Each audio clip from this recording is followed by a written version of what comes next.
para a gente começar.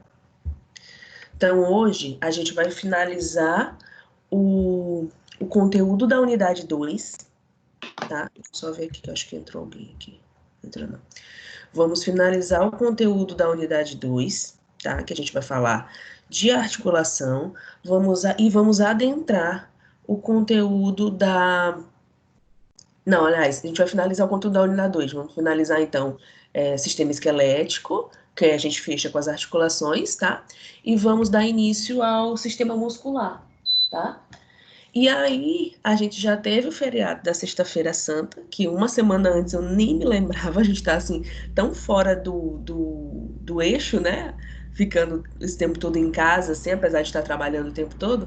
E eu esqueci daquele feriado da Sexta-feira Santa. E sexta-feira que vem a gente já tem um feriado novamente, tá?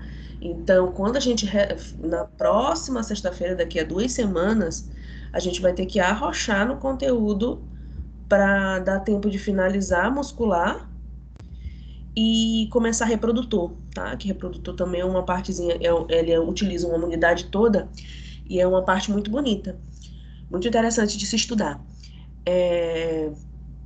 Meu objetivo, também dependendo de quando é que a gente voltar da quarentena, né? Que infelizmente a gente ainda não tem uma previsão concreta de fato de quando é que a gente vai retornar, vai depender de como é que tá o fluxo no Maranhão.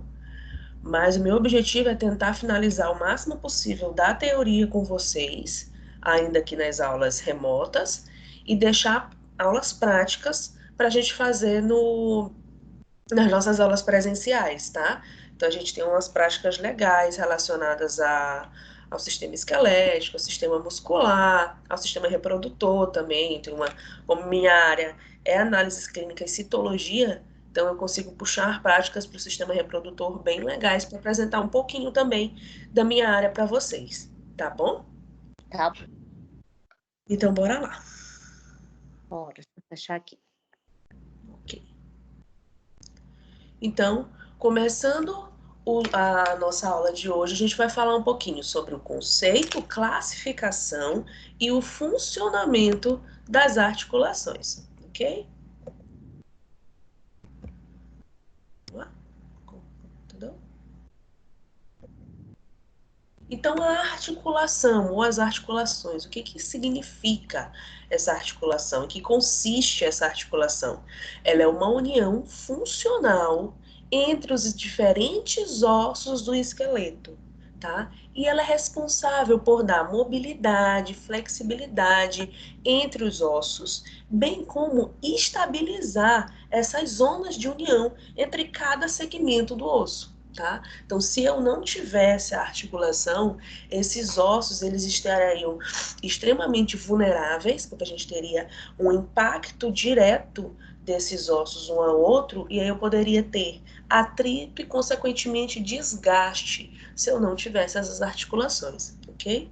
Ela é formada, então, pela integração de dois ou mais ossos, vai depender de onde que essa articulação está localizada, e necessita de auxílio de ligamentos, tá? Da cápsula articular e de músculos esqueléticos. Tá? Então, eu só consigo ter uma articulação de fato efetiva e uma articulação perfeita se eu tiver associada a essas articulações os ligamentos, dependendo da articulação que a gente fala no foco da articulação sinovial, a gente tem a cápsula articular e os músculos esqueléticos.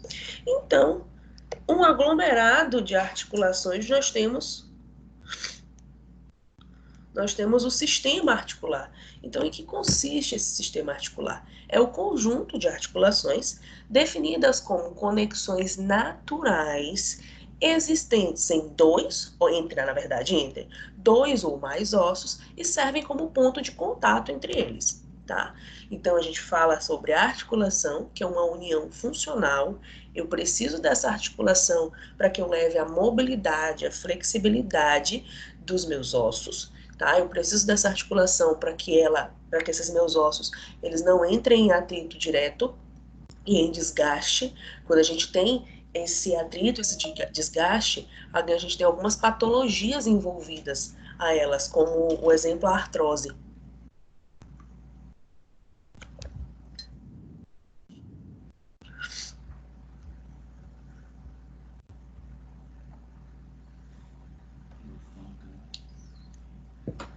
Só um minutinho, gente.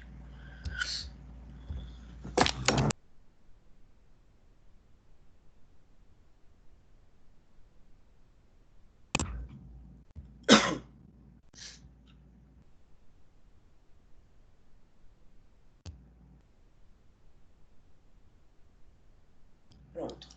E a patologia, então, envolvida, a principal patologia relacionada a essas articulações são as osteoartroses, ou, como o nome mais popular que a gente utiliza, é a artrose, tá? Essa artrose, ela pode acometer adultos em idade reprodutiva, né? Então é muito comum a artrose acontecer em esportistas, principalmente naqueles esportes onde a gente tem um alto impacto, e pode também acontecer principalmente nos pacientes idosos, porque essa articulação ela vai envelhecendo e ela vai ficando mais enrijecida por fatores relacionados à idade desse paciente mesmo. A gente vai falar de artrose um pouquinho mais na frente, tá? Bom, e para que eu tenha uma articulação efetiva, eu preciso ter então a formação desse meu sistema articular, que é a junção dessas articulações com os ligamentos e as outras coisinhas que a gente falou ainda agora. Então, as articulações, elas são protegidas, tá, pelos ligamentos, tá? E o que seriam então esses ligamentos? É a união de tecido conjuntivo entre esses ossos, tá? Cuja função então é ajudar a essa articulação a estabilizar-se naquele osso, tá? Entre aqueles ossos. Então, a função do ligamento é fixar, estabilizar, na verdade, as articulações, tá? Esse ligamento ele é formado por tecido conjuntivo, tá? Eles são pouco elásticos, mas apesar dessa pouca elasticidade, a forma anatômica desses ligamentos, ela fica levemente frouxa, tá? Para quê? Para que a gente consiga ter uma articulação efetiva ali naquele membro, tá? Naquela articulação. Mas, apesar dela estar nessa conformação levemente frouxa, ela pode se romper a qualquer momento ou dependendo do impacto, da agressão frente àquele sistema esquelético e àquele sistema muscular, ok? Então, o rompimento de ligamento hoje é muito comum relacionado aos esportistas, tá? Aos jogadores de futebol. E mais comum ainda aqueles jogadores de futebol de final de semana, né? Que não faz um processo de alongamento correto para auxiliar aquela musculatura, não aquece, não alonga aquela musculatura, então aquela musculatura ao redor da articulação, nas proximidades desse ligamento, ela se torna rígida por conta da falta de alongamento, de aquecimento daquela musculatura e deixa com que esse ligamento ele fique muito mais vulnerável, tá? Então, hoje em dia, esses rompimentos de ligamentos, vocês podem perguntar para qualquer ortopedista que a maioria desses rompimentos de ligamentos eles estão relacionados a jogadores de futebol e aos jogadores de futebol de final de semana, aquelas peladas.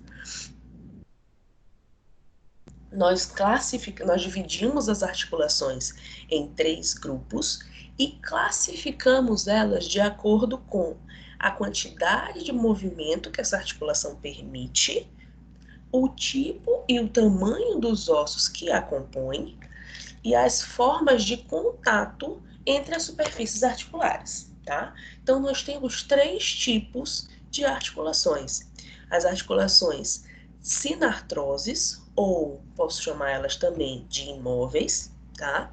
As articulações anfiartrose, ou com movimentos limitados, e as articulações diartroses, ou também chamada de articulações sinoviais. Gente, dentre os 3 grupos, a mais comum da gente visualizar no nosso organismo são as articulações diartroses ou sinoviais, tá? Que são as articulações que a gente vai dar uma ênfase maior também na nossa aula de hoje, tá?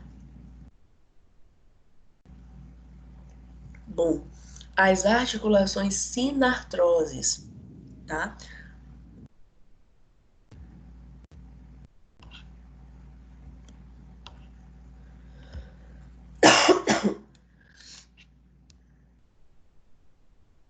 As articulações sinartroses, elas são articulações onde as superfícies do osso estão quase em contato direto, tá? Essas articulações, elas são formadas por tecido fibroso. Então, por ser formada por esse tecido fibroso, a gente tem uma rigidez maior nessa articulação, tá? Elas são tão próximas, essas articulações, e devido a essa formação desse tecido fibroso, você quase não consegue visualizar o movimento entre essas articulações. Então a gente diz que o movimento dela é baixo ou pouco perceptível. E por isso que a gente também acaba chamando essas articulações de imóvel ou inflexível, tá? Essa forma de articulação, ela pode ser encontrada de 3 tipos. Só um minutinho, deixa eu tirar isso aqui da minha frente. Tá? Então a gente pode encontrar elas de 3 tipos, essas articulações sinartroses, do tipo sutura, do tipo sindesmose ou gonfose, tá? Então suturas, as articulações sinartroses do tipo sutura, do tipo sindemose e do tipo gonfose, tá? As articulações do tipo sutura, então foi a que eu trouxe aqui a imagem para vocês, essas suturas, elas são comumente encontradas, aliás, elas só são encontradas entre os ossos do crânio, tá? Então aqui a gente tem o osso frontal, temporal e occipital, e aqui a gente tem a formação dessas articulações sinartroses do tipo sutura, tá? Então essas suturas, elas possuem forma de uma linha ondulada, então mesmo realmente toda onduladinha, onde através dessas ondulações é que a gente tem a entrada de uma a outra, a proximidade de uma a outra, tá? De um a outro osso, ok? Então são encontradas nos ossos do crânio.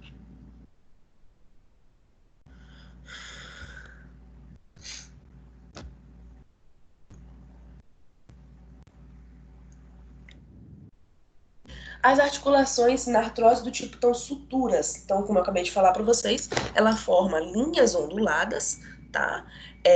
Sendo que nessas linhas onduladas, nas extremidades desses ossos, a gente possui interdigitações que fazem justamente com que eu consiga encontrar uma articulação a outra e manter essa firmeza entre essas articulações, tá? Manter esses ossos extremamente unidos, tá? Como eu falei ainda agora, elas são encontradas exclusivamente nos ossos planos do crânio, tá?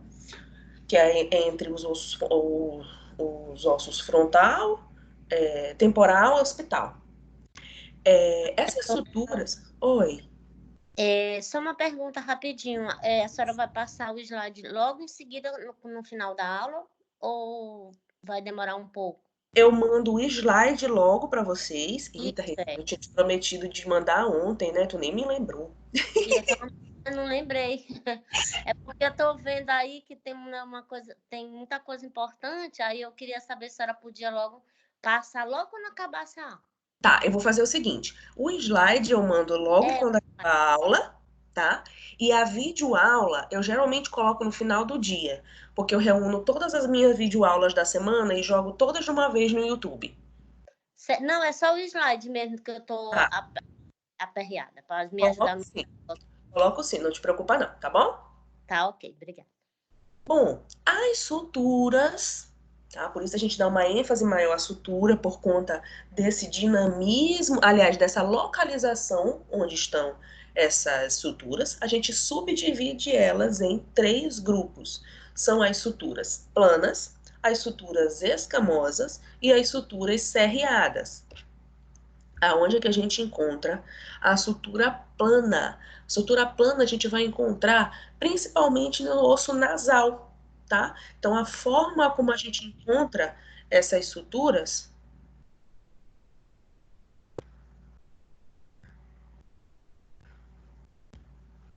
A forma como eu encontro essa sutura é, de fato, uma ao ladinho da outra, planamente nesse nosso osso nasal. Eu não estou dizendo nem aqui fora não, tá, gente? É dentro desse osso nasal mesmo, tá? Então, ele é estruturado planamente, um ao lado do outro, tá?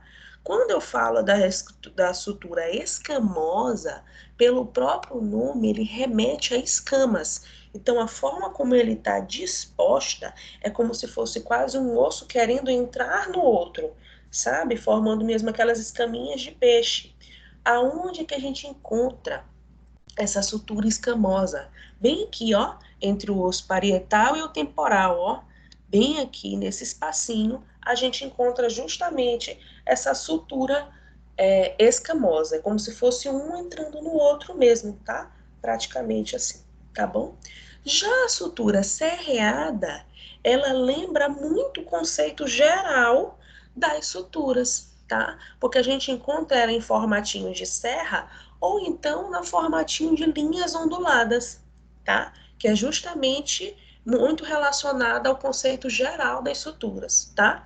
Aonde que a gente encontra essa sutura serreada, tá? Nos ossos, entre os ossos parietais, tá bom? Então, bem aqui, ó, a gente encontra, tá? Essa sutura do tipo serreada, tá? Pegando um pouquinho do frontal e entre os parietais, ok?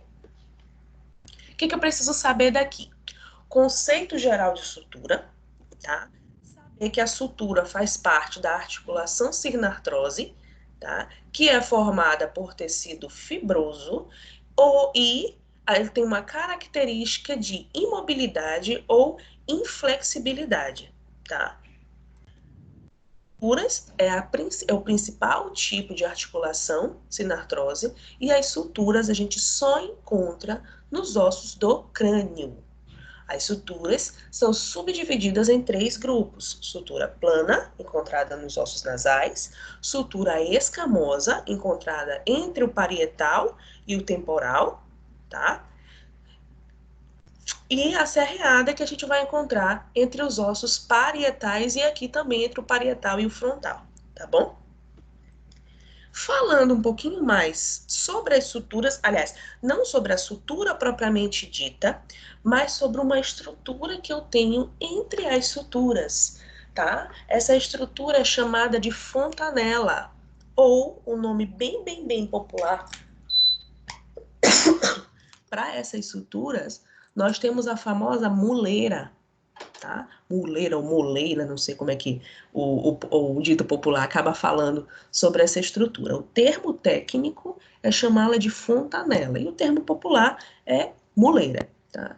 Essa muleira, essa fontanela, ela é extremamente preocupante para os pais quando esse bebê acabou de nascer.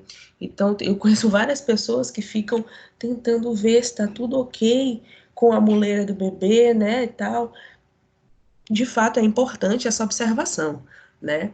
Mas com muito cuidado, com muita cautela, porque ali a gente tem uma estrutura que ela é formada por tecido conjuntivo fibroso, porém, nesses primeiros dias, ainda é uma estrutura, uma fina membrana, ainda muito vulnerável, tá? Qual que é a importância dessa fontanela? Nós temos duas importâncias. A primeira, ela está relacionada diretamente à flexibilidade desse crânio na hora do parto vaginal, tá? Ela não teria importância se aquele parto ele for do tipo cesariano, onde a gente corta a barriga da mulher e faz a retirada por completo desse bebê, tá? Desse feto. Porém, quando a gente pensa no parto vaginal, é claro que a musculatura da vagina ela consegue ter um espessamento compatível para a passagem daquele bebê e depois ela retorna ao normal. É característica daquela musculatura. Porém, vamos pensar que a cabeça do bebê ela é extremamente grande quando comparada àquela cavidade vaginal. Então, se eu passasse aquele crânio do tamanho normal daquela cavidade vaginal da mulher, eu poderia acabar destruindo, acabar lesionando aquela cavidade vaginal. Então, tá aí a função das fontanelas. O que elas fazem? Elas fazem com que os ossos cranianos entrem um ao outro no ato do parto vaginal para que a gente diminua aquela caixa craniana e ela consiga passar na cavidade vaginal. Então é como se eu tivesse uma cabeça desse tamanho, né? E tendo a fontanela, eu consigo com que esses ossos cranianos um entrem ao outro e aí eu passo aquele bebê na cavidade vaginal sem fazer maiores lacerações naquela mulher, tá? Então, a fontanela, ela não é um tipo de sutura, tá? Porém, ela está entre as suturas, tá? É uma membrana, ou então uma zona membranosa, entre as suturas, entre esses ossos do crânio. Fontanela é formada por tecido conjuntivo fibroso, tá? E que depois, no decorrer da vida dessa criança, no crescimento infantil, a gente vai tendo a ossificação desse tecido conjuntivo fibroso, tá? Então, eu falei a principal importância relacionada à fontanela, que é justamente para essa flexibilidade desse crânio, tá? E a outra característica relacionada à fontanela é após esse nascimento desse bebê, tá? Então, muitos pediatras, muitos pais fazem a avaliação da saúde do bebê também visualizando ou tocando levemente essas fontanelas. Então, como é que a gente sabe se esse bebê está tudo bem com ele? Que é o alerta.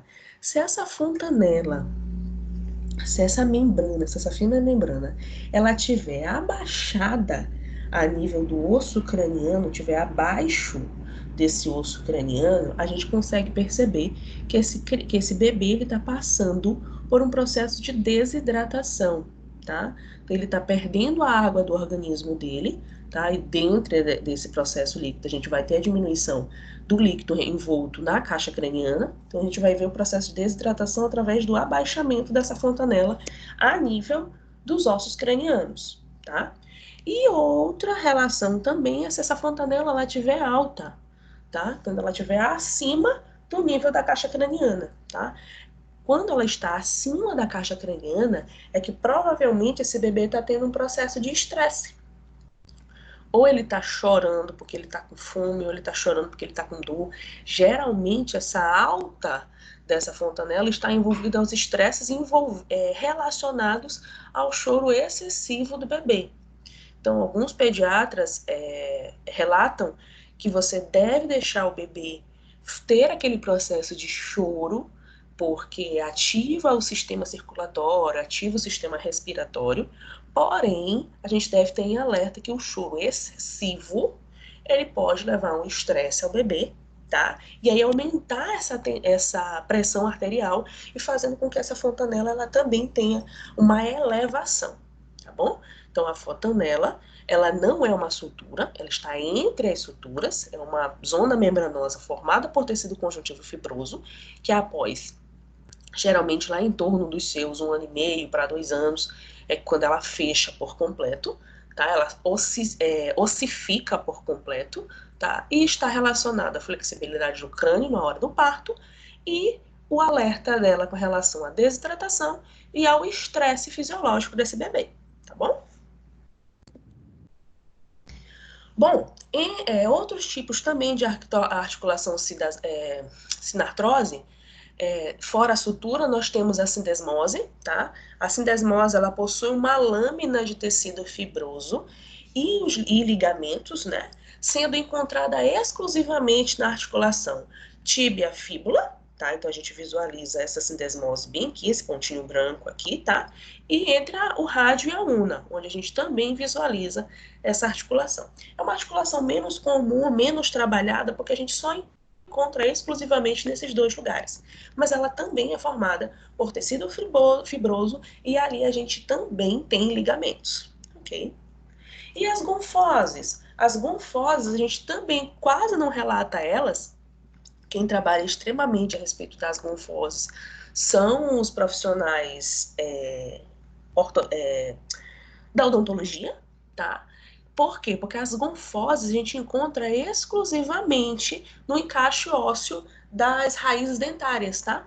Então, as gonfoses, ela possui um processo cônico inserido em um encaixe ósseo, encontrado somente entre as raízes dentárias, que eu acabei de falar para vocês, e os alvéolos da mandíbula e do maxilar, tá? Esse encaixe ósseo, ele pode ser duplo, tá? De raiz, que a gente até chama na odontologia de raízes, né? Você pode encontrar duas raízes, tá? Que é como eu tenho aqui na imagem. E dependendo do processo desse sistema ósseo ali na mandíbula, e no maxilar, a gente pode encontrar essa raiz tripla, tá? O que é pior ainda relacionado a processos de cirurgias envolvendo essa caixa óssea, esse encaixe ósseo, porque dificulta ainda mais a retirada desse dente, tá? Justamente por conta dessa tripla raiz. Em relação à fixação, ele é muito melhor, porque a gente teria ali uma fixação, como ela é tripla, ela fixa-se melhor, porém, na retirada, ela é muito mais agressiva para aquela minha cavidade dentária, tá bom? Segundo tipo, ai meu Deus, meu dedo. Segundo tipo de articulação são as articulações anfiartroses, tá? São articulações cartilaginosas, então aqui eu já não tenho mais o tecido conjuntivo fibroso, eu tenho o tecido cartilaginoso, tá? Que me dá um movimento, eu já tenho um movimento, quando comparado à sinartrose, que a gente não vê esse movimento, tá? Eu já tenho um movimento, porém esse movimento ele é limitado, ele é ínfimo, esse movimento. Essas articulações anfiartroses nós podemos encontrar de dois tipos. Sincondroses, perdão, e as sínfises. As sincondroses são as articulações anfiartroses mais comuns da gente visualizar, tá? Ela é formada por cartilagem hialina. Aqui eu tenho um exemplo para vocês de articulação anfiartrose, tá? Então ela é formada por tecido conjuntivo. Eu tenho uma movimentação, mas é uma movimentação discreta, acentuada, aliás, limitada. E aí os exemplos, então, a gente tem na placa epifisária, tá? E na cartilagem costal. Então, aqui na placa epifisária, a gente tem ela bem nitidamente colocada aqui, tá? Essas articulações, ou seja, esse nome de placa epifisária, a localização é justamente relacionada porque ela está na epífise daquele osso, tá? O exemplo que a gente trouxe principal, então, entre as articulações anfiartroses são as sincondroses, tá? Então, essas sincondroses, elas mantêm o osso articulado por meio dessa cartilagem hialina, então eu tenho essa aproximação por conta dessa cartilagem hialina, e devido a isso, devido a essa conformação hialina, essa articulação ela pode ser dividida em temporária e permanente. Quando é que eu tenho essa articulação temporária? É justamente na formação dessa minha epífise, tá? Então, quando eu tenho a formação dos meus ossos, o remodelamento, aliás, o modelamento e o remodelamento ósseo, a gente tem essa articulação do tipo sincondrose nas epífises. Tá? Então, ela é uma articulação do tipo temporária. Por quê? Porque após eu finalizar o modelamento daquele osso, a gente já perde, porque ele já vai estar compactado ali. Então, eu já perco essa articulação. Essa articulação, então, ela é formada no modelamento ósseo, tá? Após eu ter finalizado a produção desse osso, eu já não tenho mais essa articulação anfiartrose, ok? Já a sínfise, aliás, perdão, a sincondrose permanente, ela está envolvida nessa cartilagem costal, tá? Então, aqui entre um osso e outro dessas vértebras, nós temos a cartilagem costal. Qual é a função dessa cartilagem costal? Dar justamente movimento a essa minha caixa torácica. Eu consigo ter um movimento e consigo trabalhar tanto o sistema circulatório quanto respiratório ali. Tá? No ato de inspirar e expirar, eu consigo ter a movimentação dessas minhas vértebras através da cartilagem costal. Cartilagem costal é um tipo de articulação anfiartrose do tipo sincondrose, ok? E falando então sobre o principal tipo de articulação que a gente tem é a articulação que a gente mais possui no nosso organismo, tá? São as articulações de artrose ou articulações sinoviais, tá? Prestem atenção, Porque vai ter literatura que a gente vai encontrar o termo articulação de artrose e vai ter a literatura que vai encontrar com a articulação sinovial, tá? É a mesma coisa, tá bom? Essas articulações sinoviais, então, são articulações que nos possibilitam liberdade e amplitude do movimento. Aonde que a gente tem uma predominância dessas articulações sinoviais? Nas nossas extremidades, tá? Então, eu consigo mexer, rotacionar o meu pulso, rotacionar o meu braço, porque eu tenho ali formação de articulações sinoviais. São as articulações que eu tenho a maior flexibilidade e eu consigo ter uma maior amplitude desses meus movimentos, tá? Eu consigo fazer uma movimentação completa dessa minha movimentação, tá? Essas articulações sinoviais, elas são compostas por uma cápsula articular, pelos ligamentos, pela cavidade articular. Então, nessa cavidade articular é que a gente vai ter o líquido sinovial, que é um líquido importantíssimo relacionado às nossas articulações, tá? E a cartilagem articular. Essa articulação sinovial, ela compõe a maioria das articulações, que foi o que eu já falei para vocês. E exemplo, então, eu tenho as articulações do punho, a articulação do joelho e a articulação do ombro, tá? Que a gente chama de gleno-humeral. Bom, mostrando aqui para vocês, então, a articulação sinovial, então a gente tem o encontro de dois ossos, tá? No meio dele, então, a gente tem a articulação. E aí, essa articulação, nós temos a cápsula articular, que ela é formada por uma membrana interna e membrana externa, tá? Após a cápsula articular, então, nós temos a cartilagem articular. Aliás, perdão, eu tenho a cartilagem articular, e aí envolvendo, então, nós temos a cápsula articular. Dentro dessa cápsula articular, nós temos a cavidade articular, tá? E essa cavidade articular, então, ela é composta pelo líquido sinovial. Então, toda essa estruturazinha em azul que está aqui ao redor dessa cartilagem, tá? Aqui tudo é formado de líquido sinovial, tá bom? É um líquido viscoso que é extremamente relacionado à lubrificação e evitando choques mecânicos, desgaste e atrito dessas nossas articulações, tá bom? Essas articulações sinoviais, então, elas possuem uma cartilagem hialina, uma camada de cartilagem hialina em suas superfícies articulares, são nutridas especificamente pelo líquido sinovial, tá? Esse líquido sinovial, ele é formado, é uma decomposição sanguínea, tá? Riquíssima em ácido hialurônico, que dá viscosidade, deixa esse líquido mais denso, fazendo com que eu não perca ele em excesso durante o movimento da articular, tá bom? Ela é encontrada no esqueleto apendicular superior, que estão nos braços, e o esqueleto apendicular inferior, onde a gente vai encontrar, então, essas articulações sinoviais. Onde é que eu vou encontrar o líquido sinovial? Também, exclusivamente, nas nossas articulações sinoviais, ou articulações de artrose, tá bom? Quando a gente fala, então, de possíveis traumas e desgastes relacionados a essa articulação, nós temos o envolvimento principalmente de alterações nessas substâncias articulares, né? Que podem levar a uma degradação enzimática com consequente remoção da matéria pela ação mecânica do movimento. O que isso aqui quer dizer?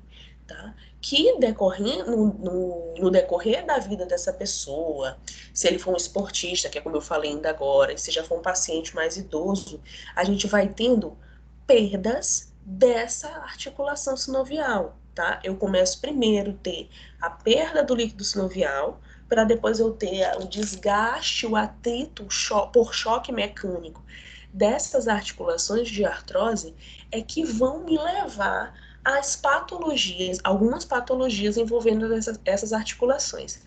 Dentre essas patologias, nós temos a osteoartrose ou a artrose. Então, o que é essa artrose? Ela é um processo degradativo, ou degenerativo, que resulta do processo anormal entre a destruição cartilaginosa e a reparação dessa cartilagem, tá? Essa artrose eu vou tendo primeiro a perda do líquido sinovial, deixa eu mostrar aqui para vocês. Eu vou tendo a perda desse líquido sinovial, então ele vai se destruindo, vai sendo eliminado dessa articulação. Quando eu tenho a perda desse líquido sinovial, essa cartilagem, então, ela vai ficando mais endurecida. O que faz a nutrição dessa minha articulação? É justamente o meu líquido sinovial. Se eu não tenho mais o líquido sinovial, então o que vai acontecer com essa articulação? Ela vai começar a ser desgastada, e se eu não tenho mais alimento para ela, ela vai começar a se desidratar.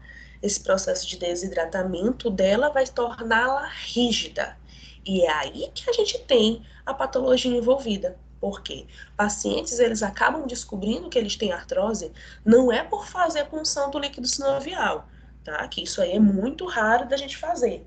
Mas ele vai sabendo que ele está tendo as dores relacionadas à artrose justamente por conta do aparecimento dessas dores excessivas, tá? Então a gente vai tendo enrijecimento dessa articulação. Se eu tenho um enrijecimento dessa articulação, eu não consigo mais movimentar mais os meus ossos de uma forma efetiva, tá? Então, no ato da movimentação desse osso, a gente vai tendo desgaste dele, tá? Porque eu já perdi o líquido sinovial e a articulação que estava ali. Perdi aquela articulação, ou degenerei aquela articulação, eu começo a ter atrito osso-osso. E aí a paciente começa a sentir, então, dores absurdas, tá? Tratamento geralmente é fisioterapia para a gente melhorar a musculatura que está envolvendo essas articulações, tá? E fortalecer principalmente os ligamentos. Falando um pouquinho, então, um pouquinho mais, acho que eu já até falei bastante do líquido sinovial no outro slide. Tá? Então, ele é formado por uma membrana sinovial da cápsula articular. Então, a cápsula articular, ela possui duas membranas, membrana externa e membrana interna. Essa membrana interna, ela é formada, aliás, é a membrana interna que forma o líquido sinovial, tá? Então, essa membrana é responsável, a membrana interna dessa cápsula articular é responsável pela formação desse líquido sinovial. Então, a função do líquido sinovial é nutrição e auxilia, então, na performance dos movimentos articulares, permitindo o mínimo de atrito e desgaste, que eu acabei de falar para vocês. Ele é um líquido transparente e extremamente viscoso. Essa viscosidade, então, está relacionada à presença do ácido hialurônico, tá? Que é o que dá a viscosidade a ele, tá? Essa viscosidade é muito importante para que eu não perca esse líquido sinovial em excesso no ato do movimento, tá? Para que a gente não tenha essa perda e eu consiga manter o movimento de uma forma satisfatória para aquele organismo, tá bom? O que eu preciso saber aqui da cápsula articular propriamente dita? Que nela está presente o líquido sinovial. O líquido sinovial, ele é responsável pela lubrificação da minha articulação, para que eu não venha a ter atrito nem desgaste, ok? Bom, essas articulações sinoviais, elas são classificadas por dois critérios. Quais são eles? Pelo número de superfície articular e pelo número de eixos do movimento, tá? Pelo número de superfície articular, a gente pode subclassificá-las em simples, composta e complexa, tá? Simples, superfície articular simples, é quando eu tenho apenas dois ossos fazendo parte daquela articulação, tá? Então, um exemplo é a articulação interfalângica, tá? Então, ó, vou mostrar aqui para vocês. Nas articulações, tanto a distal quanto a proximal, a gente tem apenas um osso sendo ligado ao outro, tá? Então, eu tenho dois ossos e uma articulação no meio, tá?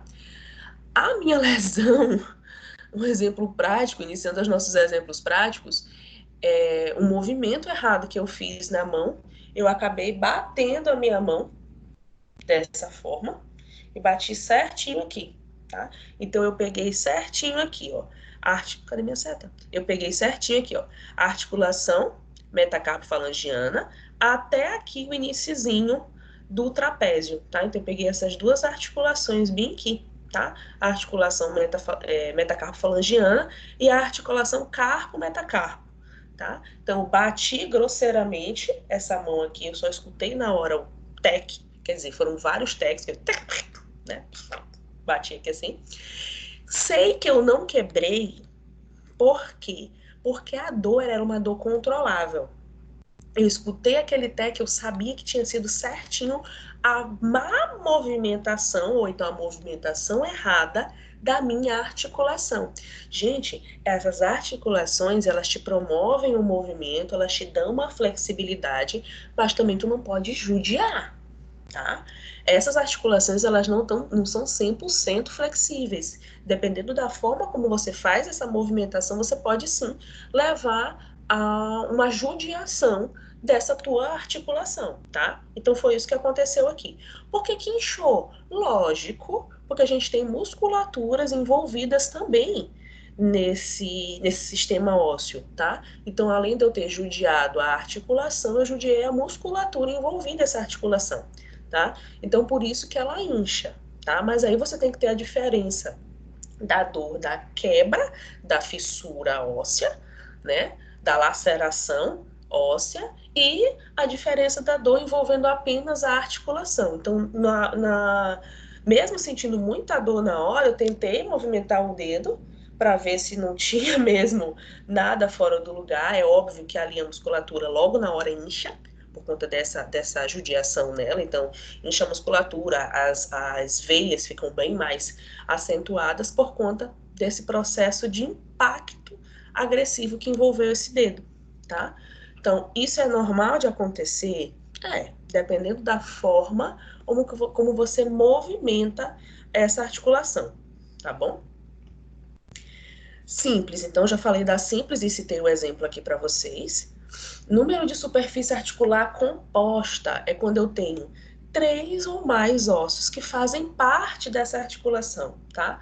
Então, um exemplo muito comum é a articulação do cotovelo, tá? Onde a gente tem aqui, ó, húmero, rádio e una, tá? Então, húmero, rádio e una, eu tenho 3 ossos relacionados aqui, então eu tenho a fixação desses 3 ossos através justamente dessa articulação sinovial, tá? Então eu tenho uma articulação envolvendo 3 ossos, tá? Exemplo de articulação sinovial composta é justamente a articulação do cotovelo, onde a gente tem a junção de 3 ossos, o húmero, o rádio e a una. A articulação complexa é quando existe a presença de disco ou de menisco. O menisco, gente, ele nada mais é do que uma cartilagem, que ela faz com que, porque eu imaginei agora o joelho aqui com o menisco. Esse menisco, ele faz com que a gente diminua o impacto entre esses ossos, tá? Então, a gente tem os ossos da perna, são os ossos mais compridos que a gente tem no nosso organismo e que eles precisam sustentar todo o peso corpóreo, tá? Então, muita gente acaba não ligando para as pernas, para os pés, mas não sabem a função e a sobrecarga que esses ossos, essas articulações e esses músculos têm relacionados principalmente a essa força gravitacional, tá? Então eu preciso desses meniscos, que é justamente para estabilizar e para auxiliar o impacto, para que até num simples ato de caminhar você não tenha degradação dessa articulação completa, tá? Então primeiro eu tenho o menisco, que é para auxiliar o impacto. Entre esse menisco, então, eu tenho as articulações, tá? Geralmente nas cirurgias de ligamento, de remodelamento, né? Remodelamento dos ligamentos, no ato desse cirurgião tá fazendo esse processo cirúrgico, ele acaba visualizando também, macroscopicamente, né? Os meniscos, Porque dependendo da forma como foi a tua lesão, ela acaba também judiando não só o menisco, mas também, aliás, não só o ligamento, mas também judiando os meniscos, tá? Então, geralmente, no ato da cirurgia, ele acaba também visualizando como é que tá macroscopicamente esses meniscos, se ele não foi judiado naquela lesão ou não, tá? Bom, e com relação então ao número de eixos desses movimentos? E a gente tá tranquilo por enquanto, tá?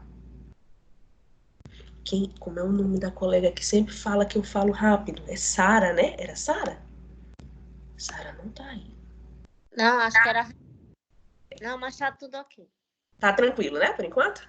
Tá. Eu lembro que ela sempre dizia, professora, fala mais devagar.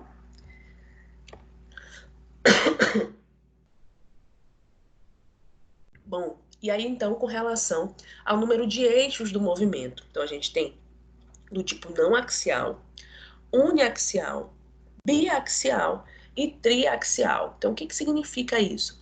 O não axial é quando não existe eixo de movimento, tá? Então apesar desses ossos estarem interligados por articulações, a gente não consegue ter o movimento dessa articulação, tá? Então, um exemplo muito comum de não movimentação é justamente desse não axial, na verdade, é justamente a ligação entre o externo e a clavícula, tá? Então, aqui a gente tem essa articulação que a gente chama de externo-clavicular. Você consegue observar até pela conformação dela, é como se ela tivesse uma encostada na outra, mas ali eu não tenho movimentação, tá?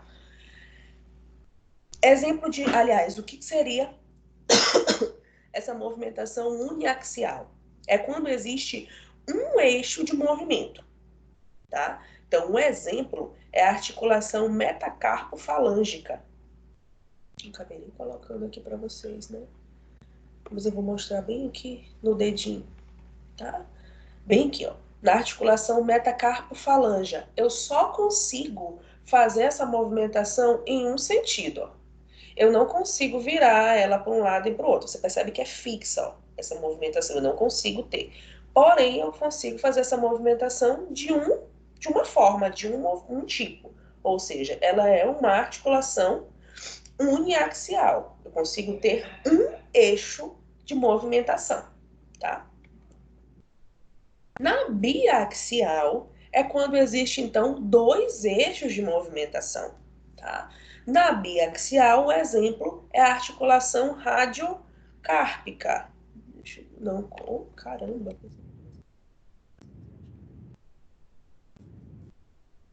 Bem aqui, ó. A gente tem.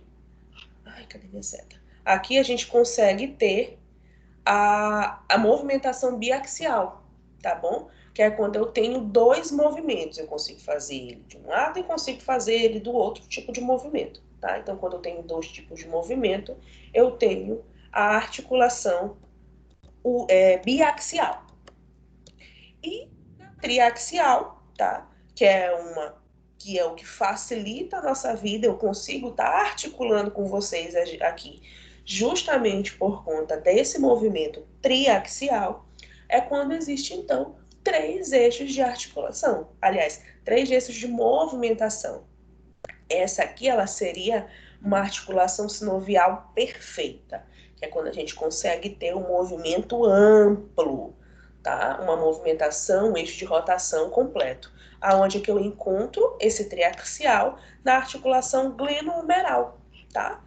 Então aqui, ó, eu consigo fazer a movimentação completa desse meu eixo, ó. Então eu vou para um lado, vou para o outro, faço a rotação, ai, em 360, ok? Então é uma articulação triaxial, que é o que faz com que a gente tenha um movimento efetivo, um movimento completo dessa minha articulação.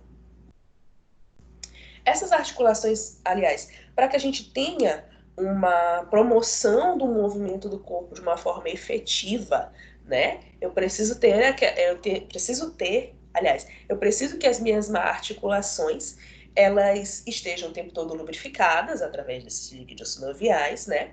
Mas eu preciso ter uma localização, uma movimentação, me perdi aqui agora. Vou só falar aqui que é para poder me lembrar do que eu estava falando. Para a promoção do movimento do corpo, as articulações movem-se em direções diferentes em torno de um eixo e de um plano, tá? Então, quando eu falei ainda agora para vocês da triaxial, onde eu consigo ter esse movimento completo, tá?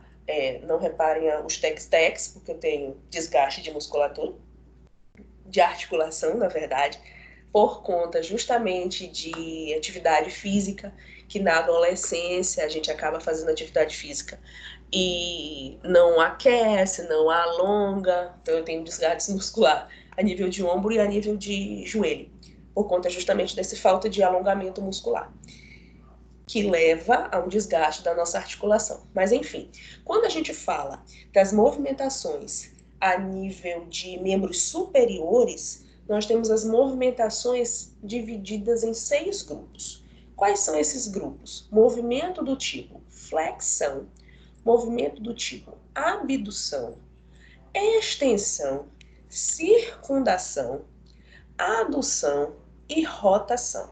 A isso aqui, aluno de educação física simplesmente é apaixonado. E aquele preparador físico, ele precisa compreender perfeitamente onde é que a gente tem o movimento de flexão, onde eu tenho o movimento de abdução, extensão e assim vai. Para quê? Porque se ele promove o movimento dessa articulação de uma forma efetiva, ele consegue trabalhar essa musculatura relacionada a essa articulação de uma forma mais satisfatória. Então, se você vai para a academia e você tem um auxílio de um personal ou de um professor de educação física para te orientar a fazer os movimentos de uma forma satisfatória, o teu resultado muscular ele é muito mais rápido e ele é muito mais promissor, sem que você tenha o desgaste dessas articulações. O problema maior de quando a gente vai para academia é justamente você fazer esse movimento de uma forma errada. Porque você faz esse movimento de uma forma errada, além de você desgastar essa articulação, diminuir, ter a perda desse líquido sinovial, você acaba desgastando ou deixando a tua musculatura muito mais frouxa, tá? Então, as musculaturas que envolvem essas articulações, elas acabam ficando mais frouxas. E por conta desse afrouxamento dessa musculatura, o resultado que você busca naquela academia é muito mais lento, tá? Então, você pode perceber que aquela pessoa que tem o acompanhamento direto do personal, ele tem um resultado muito mais efetivo do que aquela outra pessoa que vai para a academia, só tira foto e grita, né? Fazendo, gritando no ato da movimentação. Estudos relacionados aos professores de educação física, essa área, falam que dependendo do grito e do movimento que você está fazendo, esse grito ele acaba auxiliando, tá? Porém, isso é envolvido principalmente nas lutas, onde a gente tem a liberação dos hormônios do prazer. Quando a gente fala de articulação muscular, puxar peso, tá? Eu tenho que estar focado diretamente no tipo de movimentação que eu estou fazendo para a gente ter um efeito mais rápido, tá bom? Bom, então falando um pouquinho então sobre os movimentos das articulações sinoviais, tá? Como é que funciona o movimento de flexão? É o movimento de dobra de um osso sobre o outro, então diminuindo o ângulo da articulação. Então, quando é que eu tenho flexão? Quando eu faço justamente esse processo, colocar um osso em cima do outro, através justamente dessa minha articulação, tá? Quando é que eu tenho a extensão, tá? A extensão ela é bem o contrário da flexão, tá? Então, é um movimento inverso à flexão. Ela traz uma parte do corpo à sua posição anatômica, tá? Então, a flexão eu faço nesse ato, colocando um em cima do outro.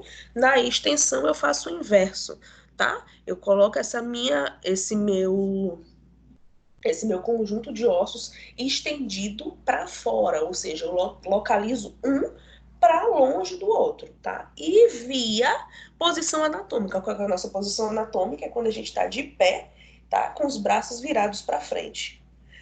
Na adução, tá? E a adução, ela é muito semelhante à abdução. Meu Deus, eu tô mexendo aqui, a mão tá doendo.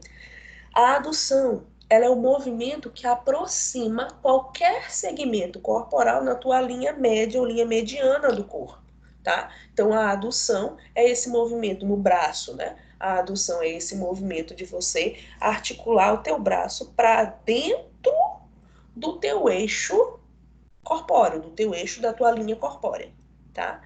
A abdução, então, é o inverso. Na adução, eu trago minha articulação, meus ossos, para dentro da minha linha corpórea. Na abdução, eu faço o inverso. Eu levo esses ossos para fora, para longe do meu segmento corporal, tá? Esses movimentos aqui, eles acontecem também nos movimentos, nos membros inferiores, tá? Que a gente está falando aqui de superior, tá? Agora, esses movimentos, eles são contidos no superior e inferior, mas a gente tem outros movimentos que são específicos para inferior, tá? Então, aqui a gente está falando dos que são só para superior. Aliás, meu Deus, me confundi tudo. Peraí. Esses movimentos, eles são para inferior e para superior. A gente está citando o exemplo aqui, mostrando para vocês do superior. Relacionado ao inferior, além desses, a gente tem outros movimentos, que é o movimento de inversão, o movimento de eversão, que são relacionados exclusivamente para inferior, tá bom? Circulação ou circundação é o movimento onde a extremidade faz um grande círculo no ar, tá? E próximo à articulação, a gente também forma um círculo menor. Esse processo de circundação, então, ocorre justamente aqui nesse gleno humeral, onde eu consigo ter a movimentação, o meu giro em 360 graus, tá? Quando a gente está fazendo aquecimento para atividade física, a gente faz esse movimento de circundação tanto para frente quanto para trás, tá? Então, eu promovo a lubrificação dessa minha articulação através desse movimento. Quem é que lubrifica esse movimento, essa articulação? O líquido sinovial. Se eu tenho minha articulação lubrificada, eu consigo movimentar minha musculatura de uma forma efetiva. Então, para que serve a articulação? Essa articulação ela serve para fixar os ossos, então ela trabalha diretamente no sistema esquelético, mas ela tem função também envolvida ao meu sistema muscular. Então, se eu consigo fazer um movimento de articular de uma forma satisfatória, eu consigo trabalhar minha musculatura de uma forma também efetiva, tá? E a rotação é a movimentação de um osso ou parte dele em torno de um eixo longitudinal. Então, essa rotação é um movimento muito mais simples quando relacionado à minha circundação, tá? Então, eu tenho um movimento muito mais compacto, muito mais específico quando comparado ao da circundação. Falando sobre essas estruturas de articulações móveis, nós temos então uma estrutura que está envolvida diretamente a essas articulações, tá? Que estrutura é essa? São os ligamentos, tá? Os ligamentos, eles são constituídos por fibras colágenas dispostas paralelamente ou entrelaçada, que é cruzada uma à outra, tá? Elas são maleáveis, são flexíveis, mas porém, contudo, todavia, da forma como você vai fazer o teu processo de articulação, seu movimento articular, você pode acabar lesando ou rompendo essas ligações, tá? Exemplos de ligamento muito comuns nós temos no joelho, que é onde acontecem as maiores lesões, mas nós temos também ligamentos na pálpebra, que a gente pode chamar de ligamento palpebral, carpo, metacarpo e falanges, a gente também tem esses ligamentos. Como é que é chamada essa cirurgia de reconstrução de ligamento? Ela é chamada de artroscopia, tá? Que é a reconstituição desse nosso ligamento. Então, aqui eu mostro para vocês, eu trouxe a imagem mostrando o menisco, tá? Que é onde a gente tem a presença desse menisco faz com que eu diminua o impacto entre esses ossos, tá? Aqui eu mostro para vocês os ligamentos. Então, a gente tem ligamento colateral, tá? E aqui no meinho, que é onde a gente mais tem as lesões, é justamente os benditos dos ligamentos cruzados, tá? A gente tem ligamento cruzado posterior, e aí aqui na frente tem o ligamento cruzado inferior. Então, aqui, ó, ligamento cruzado posterior e ligamento cruzado anterior. Gente, é aqui onde a gente tem as maiores lesões, tá? Já vi caso, um paciente que veio para São Luís por causa de romper o ligamento. Ele só tinha, dos 4 ligamentos, ele conseguiu a proeza de romper os 2 cruzados e um colateral, tá? Então, dos 4, ele só tinha um ligamento. Gente, era muito esquisito, porque parecia assim que a perna dele estava solta. Ele pegava assim, ó, ele fazia assim, ó, na perna, porque ele só tinha um dos ligamentos laterais ainda mantidos. O que a Sociedade Brasileira de Ortopedia recomenda? Que essa cirurgia articular, ela seja o mais breve possível, tá? Mais rápida possível após a lesão. Por quê? Porque quanto mais rápido, o processo de cicatrização desse ligamento, ele é muito mais efetivo, tá? Outra coisa que a Sociedade Brasileira de Ortopedia também preconiza, que após a cirurgia do ligamento, você já inicie a movimentação articular, tá? Então é realmente muito estranho, porque você acabou de sair de um processo cirúrgico que é relativamente invasivo, porque você vai ter furos para poder fazer a ligação desse ligamento de volta, você vai ter que furar de fato esse osso, tá? Então ela é uma cirurgia sim considerada invasiva, tá? Porém, a forma como é feita essa cirurgia hoje, ela desgasta pouquíssimo a cavidade óssea, a camada óssea, tá? E as cirurgias hoje, elas também estão sendo bem mais rápidas. O que acontece? Às vezes o paciente acaba a cirurgia e por medo da dor, porque pacientes que rompem o ligamento, o problema todo é a dor absurda que esse paciente sente. Por quê? Porque ele perde a flexibilidade, ele perde a força relacionada a esse osso. Então é como se o tempo todo ele tivesse a sensação que ele fosse cair, tá? Então ele tem medo no pós-cirúrgico de sentir a dor novamente, mas os fisioterapeutas pedem que acabou a cirurgia, com 2 dias você já comece a andar, tá? Então eu já vi pacientes que foram começar a andar 3 semanas depois, o fisioterapeuta esculhambou.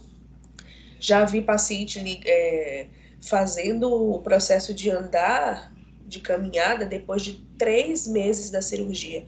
Por que a gente não pode demorar a mexer essa articulação? Porque eu preciso lubrificá-la. Eu só consigo a ativação do líquido sinovial frente a essa articulação se eu tiver a movimentação. Então, como é que eu faço essa proteção do ligamento da articulação? Movimentando ela, tá? Então, para que essa cirurgia ela seja de fato efetiva, você tem que, no pós-cirúrgico, já iniciar a movimentação daquela tua estrutura, tá bom?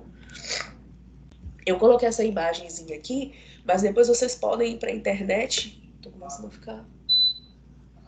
Vocês podem ir para a internet, a gente tem vários videozinhos muito legais a respeito da cirurgia. Assim, eu recomendo que quem for fazer a cirurgia, de fato, não assista o vídeo antes da cirurgia, tá? Então, Verlane, não deixa teu marido assistir a cirurgia, os vídeos, Pois porque... é, professora, e já é medroso sem ver o vídeo. Imagine se ver, já não vai. Então, não deixe ele assistir os vídeos. Agora, você assista para você compreender como é que acontece justamente essa formação do ligamento, tá? Então, isso eu falo para todos vocês. A gente tem vários vídeos muito legais no YouTube de como é que tem essa formação desse ligamento. Alguns pacientes, esse ligamento, ele foi rompido, então eu preciso estruturá-lo ele novamente. Aquele ali, ele já não presta mais, ele acabou, eu não consigo mais fazer esse processo de remodelamento desse ligamento. Então, geralmente, eles enxertam esse ligamento de tendões, eles retiram dos tendões de músculos flexores e na maioria das vezes eles tiram da patela, tá? Tanto que alguns pacientes relatam após a cirurgia não a dor propriamente dita na articulação, mas ele sente a dor na patela, na batata da perna, que é onde geralmente ele tira um pedaço desse ligamento. Então é muito comum o paciente retratar assim, eu tô sentindo dor que tá irradiando para a parte de baixo da perna. Na verdade é porque ali foi tirado um pedacinho do tendão, tá? Se eu tirei um Eu não pedacinho, vou nem dizer para ele. não diz não,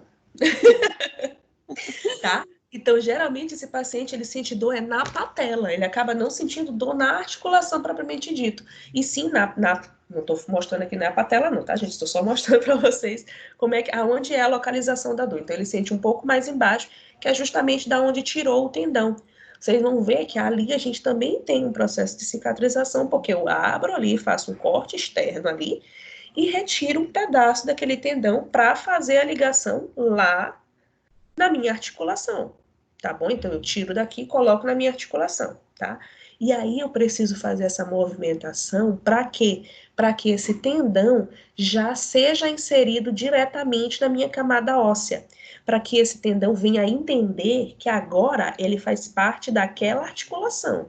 Então, ele precisa ser movimentado para que ele entre em vascularização ali, em associação com a camada óssea, para poder fortalecer novamente aquela articulação, tá? Então, paciente que vai fazer a cirurgia não assiste. Vocês que não irão fazer a cirurgia, eu quero que vocês assistam esses vídeos e tragam alguns questionamentos para a gente na próxima aula, tá? Bom, falando então das estruturas das articulações móveis, nós temos como principais estruturas o ligamento e a cápsula articular, que eu acabei de falar para vocês. E qual que é a função, qual que é o objetivo dessas articulações móveis? Então, é manter a união entre esses ossos, impedir o movimento entre planos indesejáveis, ou limitar a amplitude dos movimentos normais, tá? Então, para isso é que serve os ligamentos em associação a essa cápsula articular. Quando a gente lembra da cápsula articular, eu tenho que focar diretamente no líquido sinovial. Finalizamos a articulação. Quero mais um tempinho de vocês. Ainda tenho ainda um tempinho. Para a gente falar sobre o sistema muscular. Então, vamos iniciar a aula falando sobre o sistema, uma pincelada hoje do sistema muscular, tá? Meninos, tá ok por enquanto? Tudo ok. Então, bora Ok. seguir.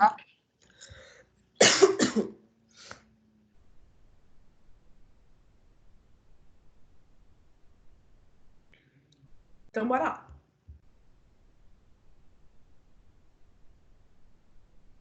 Então, a gente vai falar um pouquinho sobre o sistema muscular, origem, organização geral e histologia, tá? Quando a gente pensa no sistema muscular, eu tenho que pensar diretamente em locomoção, tá? Então, vocês observaram aí no decorrer das aulas que o sistema esquelético, uma das funções do sistema esquelético está envolvido na locomoção, e o sistema muscular, o principal fator, está relacionado à locomoção também, tá bom? Para que eu tenha essa locomoção, ela depende, então, de ação conjunta de quê? Dos nossos ossos, ou seja, do sistema esquelético, bem como do sistema articular, tá? Que está envolvido diretamente ao nosso sistema esquelético, e dos músculos, tá?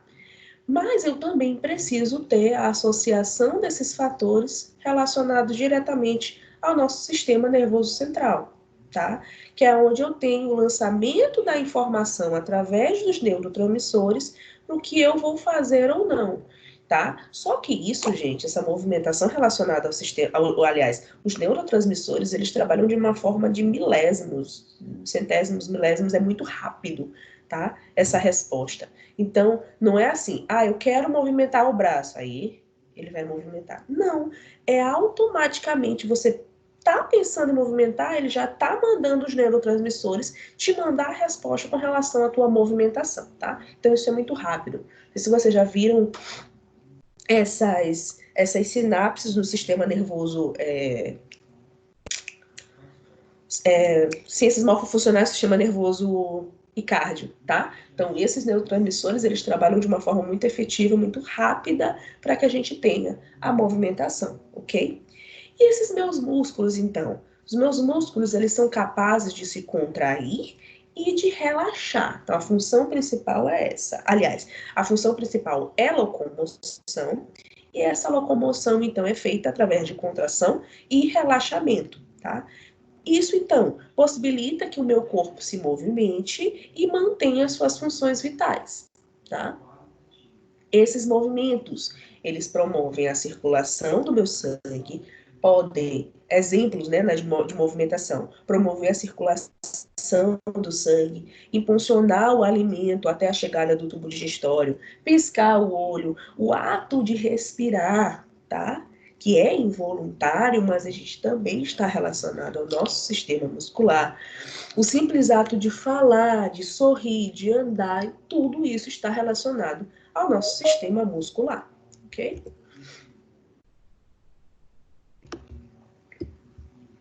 Chegou. Pronto.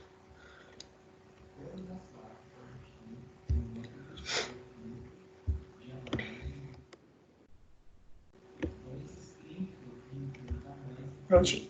Então, o sistema muscular, tá? Cerca de 40 a 50% do peso da pessoa, ela corresponde diretamente aos seus músculos, tá? E aí, o interessante relacionado também aos nossos músculos é quando tu vais fazer a avaliação na academia, que ele te diz o teu percentual de músculo e o teu percentual de gordura. O ideal é que a gente tenha um peso muscular superior ao peso de gordura. E aí, dependendo daquele paciente, ele pode ter uma inversão, ele pode ter um maior peso relacionado à gordura do que ao sistema muscular.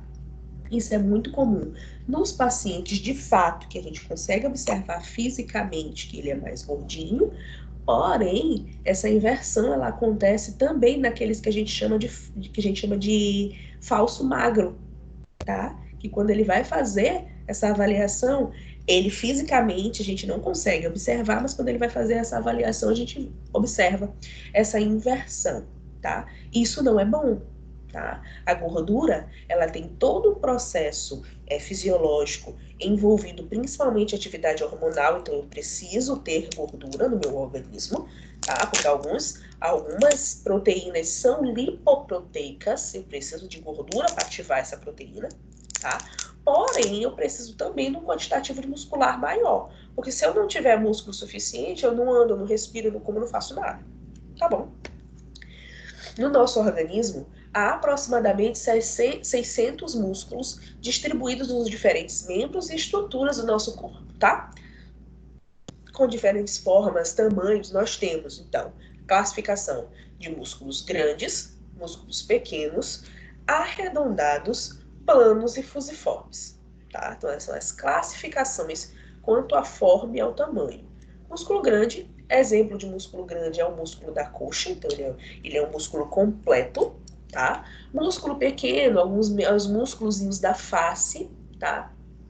Músculos arredondados, a gente tem na musculatura ocular, tá? Ou orbiculares. Músculos planos estão contidos, associados a essa nossa caixa craniana. E os músculos fusiformes, a gente tem a presença no braço. Na aula de hoje, a gente vai falar sobre 3 tipos de musculatura, tá?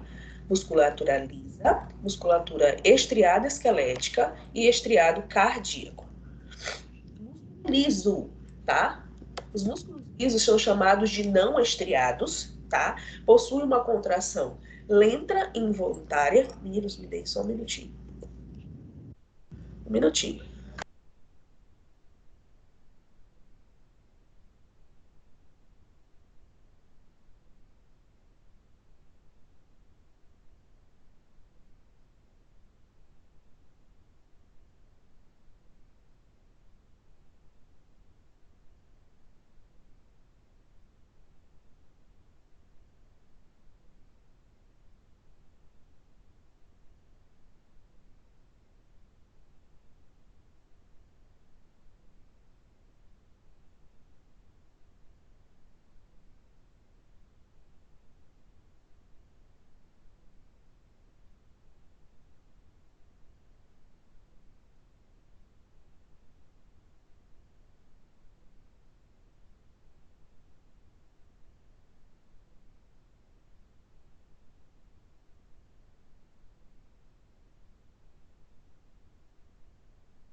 Esses músculos, então, eles possuem uma contração lenta e involuntária. Então, os músculos lisos, eu não preciso ativar o meu sistema nervoso para que eu tenha, aliás, eu não preciso fazer essa percepção relacionada ao meu sistema nervoso para que eu tenha movimentação nele, tá? Porque ele se movimenta de uma forma involuntária, forma dele de movimentação, ok?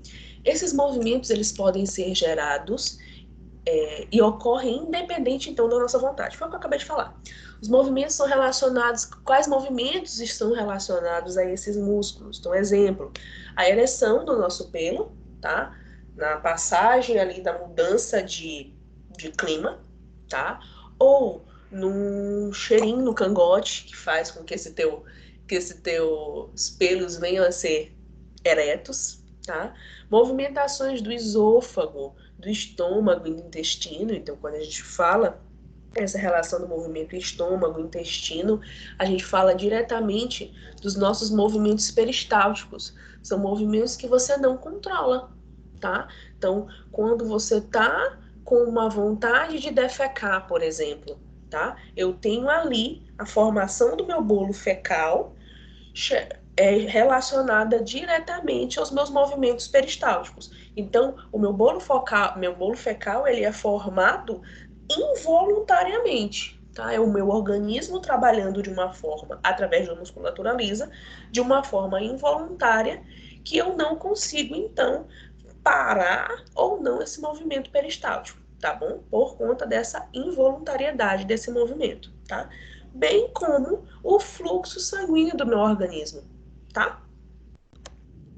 As células que formam essa musculatura lisa são de formato fusiforme e o comprimento ele pode ser variado, porém, quando a gente visualiza o núcleo dessa célula, ele é um núcleo extremamente central e alongado também conforme a estrutura citoplasmática dessa célula, tá? Então, você vai ver essa célula alongada e esse núcleo, ele também vai ter um formato alongado. Porém, ele é centralizado, tá? Então, como é que a gente observa se essa célula ela está caracterizada dentro da normalidade? É você passar, como se fosse fazer uma linha imaginária dividindo essa célula em 4 quadrantes e você vai observar certinho a centralidade desse núcleo. Então, essa célula é caracterizada como normal, tá bom? Elas não apresentam estriações, tá? Devido à disposição do plano celular dessas células nos filamentos, tá? Então, essa não estriação é que dá a característica dessa musculatura de lisa, tá? E relacionado, então, à contratibilidade dessa musculatura. Então, essas terminações, essa contratibilidade, na verdade, está relacionada diretamente às terminações nervosas presentes no tecido conjuntivo, tá? Dessa célula. Então, eu não preciso pensar em movimentar o meu sistema nervoso periférico para ativar o sistema nervoso central. Essa ativação, ela é direta, tá? A nível do sistema nervoso central, tá? Então, eu não ativo, o sistema nervoso periférico para que eu tenha a movimentação dessa estrutura. Então, ela é uma movimentação involuntária, ou seja, ativação direta do meu sistema nervoso central. Preciso saber daqui. Músculo liso, tá? Ele é chamado de não estriado, possui contração lenta e involuntária relacionada diretamente ao meu sistema nervoso central. Exemplo de localização exemplo de movimentação dessa musculatura lisa. Então, nós temos a ereção do pelo, os movimentos peristálticos. Gente, falou em músculo liso, tu já pode lembrar diretamente de movimento peristáltico, tá? E essas células possuem o formato fusiforme e núcleo centralizado. Pronto. Músculo estriado esquelético, tá? Então, a característica dele é a fixação dessa musculatura aos ossos, tá? Como é que a gente tem essa fixação da musculatura aos nossos ossos? Através dos tendões, tá? Então, então através dos tendões, é que a gente tem a fixação desse músculo no osso, tá? No sistema esquelético. Possui uma contração vigorosa e voluntária. Então, aí sim, eu preciso ativar o sistema nervoso periférico para acionar o meu sistema nervoso central, para que eu venha a ter essa movimentação efetiva. Então, ao contrair e relaxar a minha musculatura do braço, eu preciso ter a ativação do sistema nervoso periférico até a chegada em sistema nervoso central, para que eu tenha uma movimentação efetiva, tá? Exemplo, são os músculos, então, dos nossos membros inferiores e dos nossos membros superiores. Essas células, elas são originadas pela fusão de centenas de outras células precursoras. Então, ela é formada por mioblastos, tá? Essas células, então, são grandes, alongadas e já possuem um formato cilíndrico, tá? Então, aqui eu tenho uma célula, aqui eu tenho outra célula, tá? Então, ela possui também um núcleo, aliás, ela é multinucleada, e a diferença relacionada ao músculo liso é que esses núcleos, eles estão geralmente na periferia da célula, o que é o diferente quando relacionado à musculatura lisa. E aí a gente tem imagens muito bonitas relacionadas à musculatura esquelética, que é onde você visualiza uma camada com os núcleos na periferia para cima e a outra camada dos núcleos para baixo, tá? Os núcleos relacionados a nível superior e a nível inferior. Muito bonitas essas imagens, tá? Nos adultos, essas células musculares esqueléticas não se dividem mais, tá? E aí que a gente fala com relação ao reparo de uma lesão ou de hipertrofia, tá? Pode ser que a gente tenha formação de novas células, mas a gente ainda precisa ter estudos mais concisos, mais específicos, relacionados à reparação desse músculo esquelético, tá? Desse músculo estriado esquelético. Eles relatam que essas células, depois de sofrido o processo de maturação, ela não se desenvolve mais, ela não se replica mais, quando chegou no potencial dele de maturação, ela não se replica, porém, frente a uma lesão, a uma modificação, a uma laceração, a gente tem a produção de novas células esqueléticas, tá? Então, não é que aquela célula antiga, célula velha, ela vá se replicar. Não, a gente tem a produção de novas células nessa musculatura estriada, ok? Isso também vai depender muito de mecanismos fisiológicos desse paciente, tá? No adulto, a gente tem a formação dessas novas células, na criança, no adulto, a formação dessas novas células de uma forma muito mais efetiva, quando comparada a um paciente idoso, onde essa musculatura ela já está muito mais frouxa, ela já está muito mais desgastada. E aí o sistema muscular não consegue mais ter a produção de novas células de uma forma efetiva para aquele idoso, tá bom? Músculo estriado cardíaco, já terminei esquelético? Já. Músculo estriado cardíaco, então está envolvido diretamente a produção dos nossos batimentos cardíacos, tá? É uma contração vigorosa, então ela precisa ter todo o processo de contração de uma forma vigorosa e ritmada, tá? Quando a gente não tem esse processo ritmado dessa contração, é que a gente tem as patologias envolvendo as arritmias cardíacas, tá? Que está envolvida diretamente na formação desse meu músculo estriado cardíaco, tá? Então, eu preciso que essa contração ela seja vigorosa e ritmada, né? E ela também é involuntária, graças a Deus que ela é involuntária, né? Porque se ela fosse voluntária, você teria que pensar em contrair e relaxar o teu coração. Então, poderia chegar um momento que tu esquecesse de contrair esse coração e aí parar de respirar e aí tchau, né? Então, isso a gente não quer para o nosso organismo. Então, graças a Deus, ela é uma musculatura involuntária, ou seja, ativação direta do meu sistema nervoso central, tá? Musculatura estriada cardíaca, então, a gente trabalha diretamente a respeito do miocárdio, tá? Quando a gente fala a respeito também dessa musculatura estriada cardíaca, nós temos algumas peculiaridades. Aliás, quando a gente fala de músculo, né, a gente tem algumas peculiaridades. Então, elas são células alongadas, tá? E que formam, então, essas fibras musculares.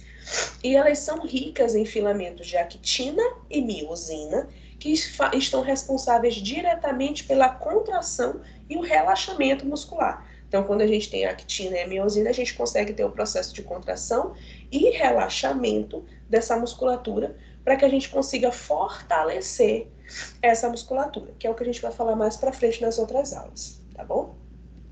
Esse músculo estriado cardíaco, então ele apresenta estriações, tá? Essas estriações, elas estão devidas, então, ao arranjo ou rearranjo desses filamentos contráteis. Essas estriações é que promovem a ativação da actina e miosina e eu consigo ter o movimento de relaxamento e contração dessa musculatura, tá? Ela é formada por células cilíndricas, ramificadas, com 1 ou 2 núcleos em posição central, tá? Ou ele está em posição central, ou eles estão muito próximos uns aos outros, tá? Bom, relacionado também a essa musculatura estriada cardíaca, nós temos que lembrar de uma organela, que ela é riquíssima dessa musculatura. Que organela é essa? É a mitocôndria. Por que eu preciso ter tanta mitocôndria na musculatura estriada cardíaca? Porque a mitocôndria é através da mitocôndria que eu tenho a liberação de energia. Se eu tenho liberação de energia, eu consigo ter um metabolismo de fato muito mais efetivo. Qual é o órgão em que eu preciso de um quantitativo maior de energia? Coração, tá? Então, no coração, eu tenho nessa célula uma peculiaridade relacionada às outras. Essas células cardíacas, elas possuem, então, um quantitativo maior de mitocôndrias para que a gente tenha a liberação de energia suficiente para que essa minha musculatura estriada cardíaca não venha parar, tá? Outra peculiaridade também relacionada à musculatura estriada cardíaca é a riqueza de mioglobina. Tá? Então, esse músculo ele é riquíssimo. Aliás, os outros possuem mioglobina, mas o músculo estriado cardíaco ele possui um quantitativo ainda maior de mioglobina. Tá? Por que ele precisa de tanta mioglobina? É através da mioglobina que a gente tem a fixação do oxigênio e eu consiga, então, trabalhar com essa musculatura de uma forma efetiva, tá? Essas mioglobinas, eu preciso ter um quantitativo maior de mioglobina nessa musculatura para que essa minha musculatura, esse meu órgão, não venha a sofrer hipóxia. Então, o último órgão que eu quero que falte oxigênio é o meu coração, tá? Então, essas células, elas têm em sua composição mioglobina, e essa mioglobina, então, é que é responsável pelo carreamento do oxigênio, tá? Então, para que eu não venha levar esse organismo à hipóxia, ok? Gente, relacionado e seguindo o caminho do nosso livro, ele inicia falando do sistema muscular só isso, tá? Eu não quero seguir com vocês adiante, porque a gente já falou muito hoje sobre o sistema articular, a gente teve muitos detalhezinhos falados sobre o sistema articular, então para a gente não confundir a nossa cachola, a gente só pincelou mesmo hoje o sistema muscular, só para dizer que a gente tem essas musculaturas, deixa eu voltar aqui para mostrar para vocês. Só para mostrar para vocês que a gente tem essas musculaturas, tá? Então, musculatura lisa, musculatura estriada esquelética e musculatura estriada cardíaca, sinalizando quais são os tipos de célula, qual que é a importância dessas células frente a essa musculatura. Então, quando a gente lembra da importância, a gente fala diretamente da presença da mioglobina nesse músculo estriado, tá? Porque é através da mioglobina que eu consigo ter a oxigenação desse meu tecido, promovendo, então, aliás, não deixando a esse organismo chegar à hipóxia, tá? E aí eu não queria, então, adentrar muito com vocês com relação a isso, pra gente não confundir nossa cachola, tá? Acabamos, porém, bora para nossa atividade. Abram os microfones. nós temos algumas atividades relacionadas ao nosso livro, tá? E relacionada à nossa aula de hoje. Bora lá. Em relação ao líquido sinovial, então falei bastante sobre o líquido sinovial. Não se pode afirmar que está presente somente nas articulações do tipo de artrose? Verdadeiro ou falso? Em relação ao líquido sinovial, não se pode afirmar que A. Está presente somente nas articulações do tipo de artrose? B. Possui como função lubrificar as articulações sinoviais? C. Está presente em todas as articulações? D. Se encontra dentro da cavidade articular? E E. Permite a estabilidade e distribuição das cargas sobre as superfícies dos ossos. A, B, C. É o que não está certo, né? Não, isso, justamente, que não se pode afirmar. Eu acho que é A. Eu acho que é C. A ou C? C. C. Eu vou na C. Certinho. Tá? Ela está presente somente nas articulações de artrose, gente, que são as sinoviais. A gente não falou de líquido sinovial nas outras articulações, tá? Então, líquido sinovial eu só possuo na articulação de artrose, que é a articulação em que eu preciso ter a maior movimentação, tá? Para eu ter essa maior movimentação, eu preciso justamente desse líquido sinovial para lubrificar essa articulação, tá bom? Então, possui como função lubrificar a articulação sinovial, tá correto? Se encontra dentro da cavidade articular? Sim, tá? Então, eu tenho a cápsula articular e tenho a cavidade articular. Dentro da cavidade articular é que eu tenho o líquido sinovial, tá?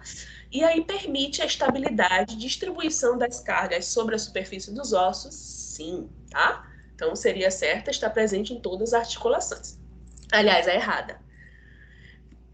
Outra questão. Das alternativas abaixo, aquela que representa uma articulação sinovial. Sutura digital, articulação sínfice púbica, disco invertebral, cartilagem costal ou articulação glenohumeral? Letra E. Opa, show! Falamos bastante sobre ela, né? Porque a gente foi falar justamente da movimentação, tá? Então, citei ainda um pouquinho da sutura sagital, que são as interdigitações naquela sutura, né? Mas nem falei a respeito de articulação sínfice púbica com vocês, que a gente pouco relata, e o nosso livro ele nem relata sobre essas outras articulações, tá? Então, o foco da gente era trabalhar na articulação glenohumeral, que é um tipo de articulação sinovial, ok? Das articulações abaixo, aquela que apresenta a característica de ser completamente móvel. Articulação tibio-fibular, articulação metatarso-falangiana, sutura do crânio, sínfice púbica ou placa epifisária. Das articulações abaixo, aquela que apresenta a característica de ser completamente móvel. Letra B. Lembra da sutura? A sutura ela não é móvel, né? A gente quase não percebe a movimentação dessa sutura, tá? Então, A, que é completamente móvel, a articulação metatarsofalangiana. Mas, agora que eu coloquei isso aqui, eu tô pensando junto com você, tô pensando aqui. Ela tem mobilidade. Será que a gente classificaria ela diretamente como uma articulação completamente móvel? O que vocês acham? Dentro do que a gente falou na nossa aula de hoje. Ninguém me questiona? Só eu que me questionei sozinho.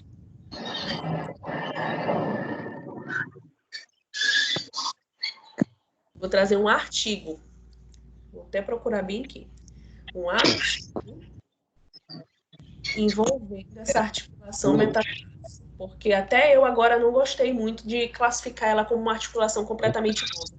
Porque ela fica parecendo. Vê se vocês pensam comigo agora. Colocar essas questões não são minhas, tá, gente? São do nosso livro. E a gente pode fazer questionamento sim a respeito dessas questões, tá? Não tem problema nenhum. A gente fala que ela tem um tipo de movimentação só, né? Então, será que a gente poderia classificar ela como completamente móvel? Né? Fica assim um questionamento. Não sei se vocês conseguiram entender como eu estou pensando agora. Tem uma incoerência. Né? Ai, que bom. Que não foi só eu que percebi. Né? Porque fica parecendo que. Porque se ela colocasse assim, ó, das articulações abaixo, aquela que apresenta mobilidade, pronto. Aí sim a gente poderia colocar essa articulação metatarsofalangiana, né? Mas completamente móvel, eu não sei. Vamos trabalhar em cima mais um pouquinho dessa questão, tá bom? Próxima questão. Os seguintes movimentos articulares podem ser relacionados. Os seguintes movimentos articulares podem ser relacionados às articulações dos membros superiores, exceto A, flexão, extensão, B, inversão, eversão, C, adução, abdução, D, pronação, supinação e E, retrusão, protusão. Sim, os movimentos articulares podem ser relacionados às articulações dos membros superiores, exceto. Falei na aula. Mas eu falei.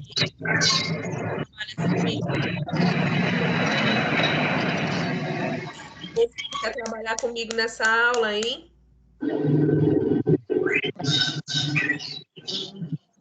Ninguém? Inversão é aversão, gente. Falei para vocês, a inversão e a reversão, ela está relacionada diretamente aos membros inferiores e, mais especificamente, a movimentação do pé. Quando você faz esse movimento para dentro, aliás, para dentro e para fora do pé, a gente tem aqui o movimento de inversão e de eversão do nosso pé, tá bom? Está relacionado diretamente aos membros inferiores. Todos os outros a gente pode também trabalhar a níveis inferiores, aliás, a nível superior. O único que é diretamente de membro inferior, das pernas, é a inversão e a eversão. Exemplo de inversão e eversão é a movimentação lateral do nosso pé, para dentro e para fora. Bom? Era isso.